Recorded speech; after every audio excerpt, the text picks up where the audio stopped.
Hi guys, I'm in my office right now, and I had done a video on this topic uh, not too long ago. I had a comment on it, and somebody totally misunderstood what I was trying to say. So I thought, let me redo it so people understand exactly where I'm coming from.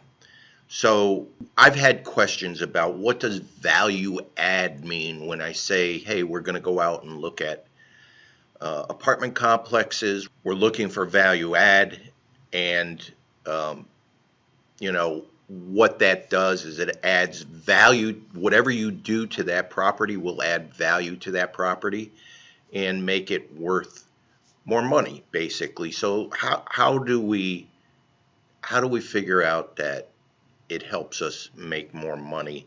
Well, when you're dealing with apartment complexes and commercial real estate, there are a couple of factors that you have to consider. Um, Apartment complexes, we look at net operating income, okay?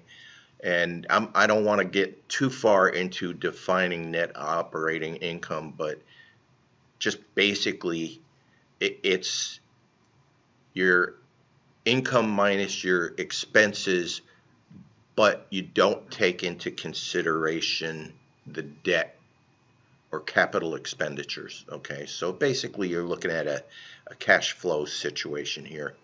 So as you increase your net operating income, you can also increase the value of commercial property or apartment complexes.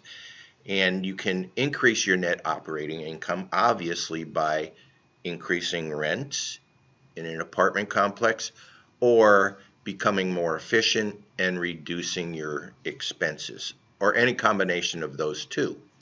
So, a pretty much a universal method of determining a complex's value is through some calculations.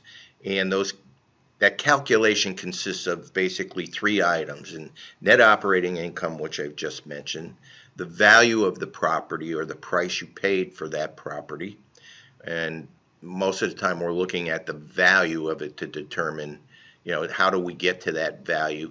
And the third thing is the cap rate or the capitalization rate. So when I'm talking about the capitalization rate, it's a percentage factor of your net operating income uh, divided by the value of the property or what you paid for the property. And I had said something about uh, not having a loan involved. Just forget that. All right. So what we want to do is say, hey, the net operating income is X amount. Now, in my example, I'm going to use $200,000. So $200,000 net operating income. I paid $2 million for the property. 200,000 divided by 2 million is 10%, a 10 cap. Okay, so that's what I was trying to get at. Um, so you want to look at the value of the property. What you paid for the property doesn't matter. It doesn't matter how you paid for it. So I think someone confused what I said with meaning your cash on cash. That's different. If I only had to put 200,000 or let's say 400,000 into the deal out of my own pocket, and my cash flow was 200,000, then I'm looking at a 50% uh, um, cash on cash return. Not what I'm talking about. All right, let's stick to determination of the value of the property and how it relates to uh, net operating income and cap rate. So let's look at how it ties into the terminology of value add. So we go back and we say, all right, we have a complex here that needs upgrading, and the rental income is below the market rental rates because it's just not as nice as some of the other places. It needs work. So what if we did the upgrades and now we can raise the rent, which in turn raises our net operating income, the bottom line of revenues minus expenses, okay?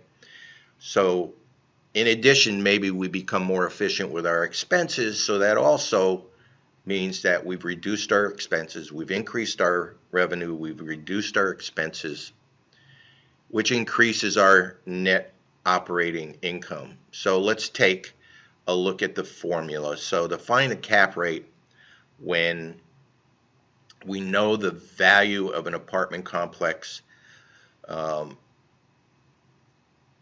what we do is say, okay, we've got a net operating income of $200,000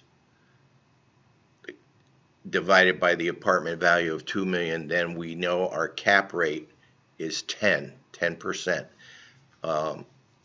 So the cap calculation is cap rate equals net operating income divided by the apartment value. So you're really looking at this, well, what does that 10% mean? It basically is saying, hey, your return on the value of that property is 10% because you're getting $200,000. So it is a correlation to the return on the value or the return on the investment.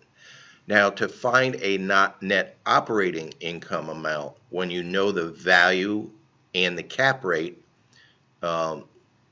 maybe somebody doesn't want to tell you what their NOI is or net operating income, so and they're saying, hey, I'm selling this for $2 million. The cap rate is 10. Well, right there, you know the net operating income is the apartment value times the 10% or the $2 million. So, it's the apartment value, $2 million times the cap rate of 10% gives you a net operating income of $200,000. So now if the guy shows you figures and they're totally different than the calculation, you got a problem there with something, whether it's the value or maybe it's in an area where the cap rate really isn't 10%. It's something different. And by the way, pretty much as properties are sold in a certain area, that area's cap rate is determined by the property values in that area. So you may have a 10 cap in one part of a city and going somewhere else in that city or that state, it might be a 5 cap. So, the value of the property somewhere else could be a lot more or a lot less depending on where it is. So the lower the cap rate, let's say a cap rate of 4 or 5, really the value of the property is higher and your return on your net operating income relative to your property value is going to be less. But as you improve that property, and we're going to get into this in a minute, the value of that property can go up based on that area's cap rate. Okay, so now in order to find an apartment complex's value, you would take the net operating income divided by the cap rate. In this situation, it's net operating income of $200,000 divided by the 10 cap or 0.10, 10%, shows you that the value is $2 million. Let's look at some actual numbers here, okay? We've got an example where our current net operating income is $200,000.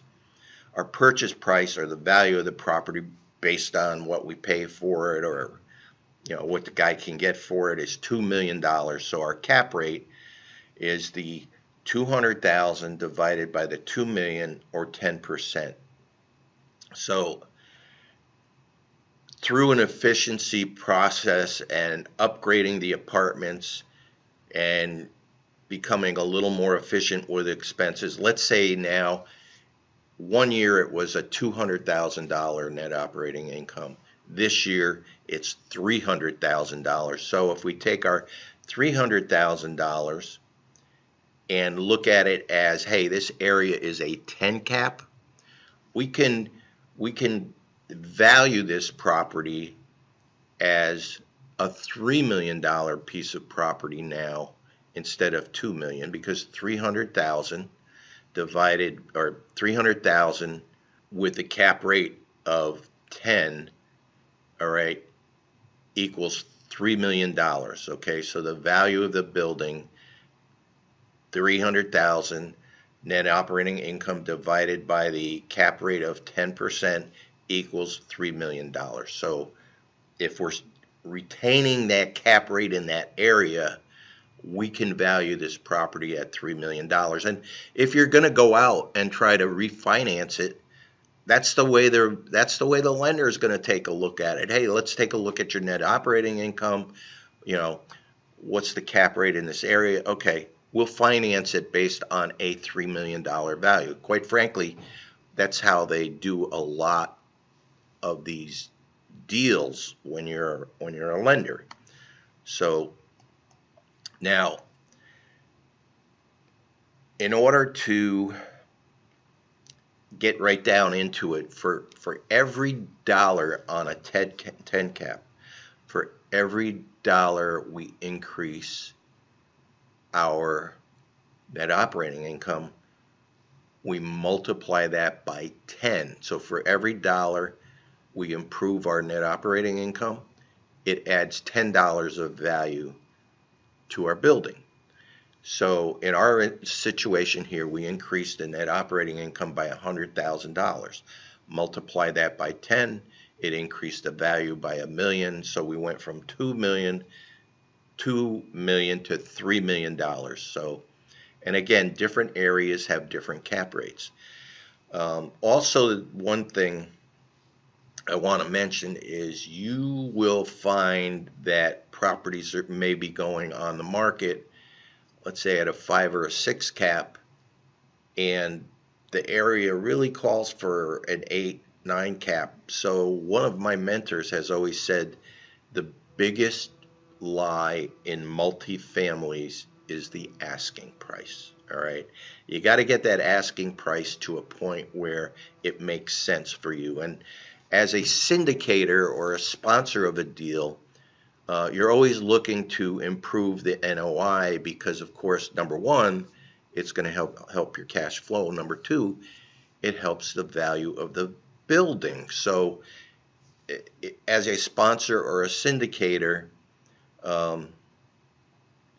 it helps you give a better return on the original capital to any investor when you're refinancing.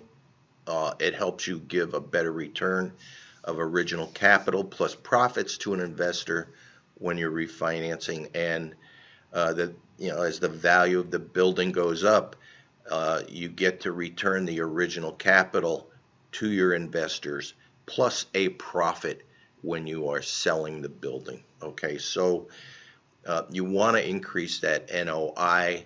It increases the value of the property. It makes it much easier to go out and refinance and distribute cash to investors, or selling the building. You can return their capital as well as profits on the building. And now you're talking about a great rate of return as well as improving the internal rate of return of the building. So I hope that has helped explain where I was going with this and gives you a little more background on value add and how that factors into the value of the property and the money that you're getting through rents and other revenue sources out of that property. All right, guys, thanks. It's been a pleasure. I will talk to you soon.